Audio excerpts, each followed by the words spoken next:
ರಾಯಚೂರು ಜಿಲ್ಲೆಯಲ್ಲಿ ಕುಡಿಯುವ ನೀರಿಗೆ ಹಾಹಾಕಾರ ಉಂಟಾಗಿದೆ. ನೀರಿನ ಸಮಸ್ಯೆಯ ಬಗ್ಗೆ ಏಷ್ಯಾನೆಟ್ ಸುವರ್ಣ ನ್ಯೂಸ್ ವರದಿಯನ್ನು ಪ್ರಸಾರ ಮಾಡಿತ್ತು.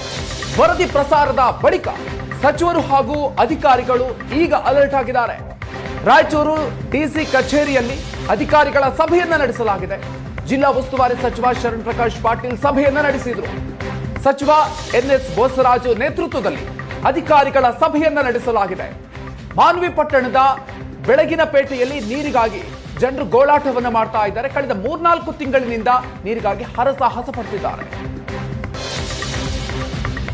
ರಾಯಚೂರು ಜಿಲ್ಲೆ ಮಾನ್ವಿ ಪಟ್ಟಣದ ಬೆಳಗಂಪೇಟೆ ಕುಡಿಯೋ ನೀರಿನ ಸಮಸ್ಯೆ ಕುರಿತು ಏಷ್ಯಾನೆಟ್ ಸುವರ್ಣ ನ್ಯೂಸ್ ವರದಿ ಪ್ರಸಾರ ಮಾಡಿತ್ತು. ಆ ವರದಿ ಪ್ರಸಾರ ಆದ ಬಳಿಕ ಇವತ್ತು ರಾಯಚೂರು ಜಿಲ್ಲಾ ಉಸ್ತುವಾರಿ ಸಚಿವರಾದಂಥ ಡಾಕ್ಟರ್ ಶರಣ್ ಪ್ರಕಾಶ್ ಪಾಟೀಲ್ ಅವರು ಅಧಿಕಾರಿಗಳ ಸಭೆಯನ್ನು ನಡೆಸಿದ್ದಾರೆ. ಸಭೆ ಸಂಬಂಧಪಟ್ಟಂತೆ ಸಭೆಯಲ್ಲೂ ಕೂಡ ಕುಡಿಯುವ ನೀರಿನ ವಿಚಾರ ಸಂಬಂಧಪಟ್ಟಂತೆ ಅಧಿಕಾರಿಗಳಿಗೆ ಹಲವು ರೀತಿಯ ಸೂಚನೆಗಳನ್ನು ಕೊಟ್ಟಿದ್ದಾರೆ. ಈ ಕುರಿತಂತೆ ಮಾತಾಡಲಿಕ್ಕೆ ನನ್ನ ಜೊತೆ ಜಿಲ್ಲಾ ಉಸ್ತುವಾರಿ ಸಚಿವರಾದಂಥ ಡಾಕ್ಟರ್ ಶರಣ್ ಪ್ರಕಾಶ್ ಪಾಟೀಲ್ ಅವರು ಇದ್ದಾರೆ. ಅವ್ರನ್ನೇ ಮಾತಾಡಿಸ್ತೀನಿ. ಸರ್ ಹೇಳಿ, ಈಗ ಕುಡಿಯೋ ನೀರಿನ ಸಮಸ್ಯೆ ಜಿಲ್ಲೆಯಲ್ಲಿ ಅಲ್ಲಲ್ಲಿ ಉಲ್ಬಣ ಆಗ್ತಾ ಇದೆ.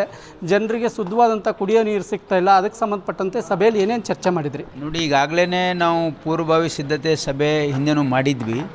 ಈಗ ವಿಶೇಷವಾಗಿ ನಾವು ಎಲ್ಲೆಲ್ಲಿ ಕೆರೆಗಳಿವೆ ಅವೆಲ್ಲ ತುಂಬಿಸ್ತಕ್ಕಂಥದ್ದು ಈಗಾಗಲೇ ಮಾಡ್ಕೊಂಡಿದ್ದೀವಿ. ವಿಶೇಷವಾಗಿ ಅದು ಸಿಂಧನೂರು ಆಗಿರ್ಬೋದು, ಮಾನ್ವಿ ಆಗಿರ್ಬೋದು, ಶಿರವಾರ ಆಗಿರ್ಬೋದು, ಎಲ್ಲೆಲ್ಲಿ ಕುಡಿಯೋ ನೀರಿನ ಅಂದರೆ ಕೆರೆಗಳಿವೆ ಅವೆಲ್ಲ ತುಂಬಿಸ್ಕೊಂಡಿದ್ದೀವಿ.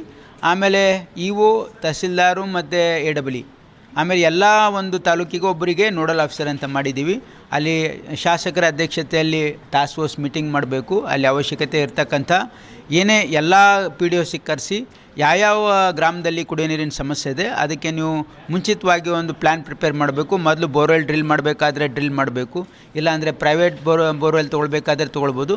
ಅದು ಆಗಿಲ್ಲ ಅಂದರೆ ಟ್ಯಾಂಕರಿಂದ ಸಪ್ಲೈ ಮಾಡಿ ಜಿಲ್ಲೆಯಲ್ಲಿ ಯಾವುದೇ ರೀತಿಯ ಕುಡಿಯೋ ನೀರಿನ ಸಮಸ್ಯೆ ಎಲ್ಲಿನೂ ಕೇಳಿ ಬರಬಾರ್ದು.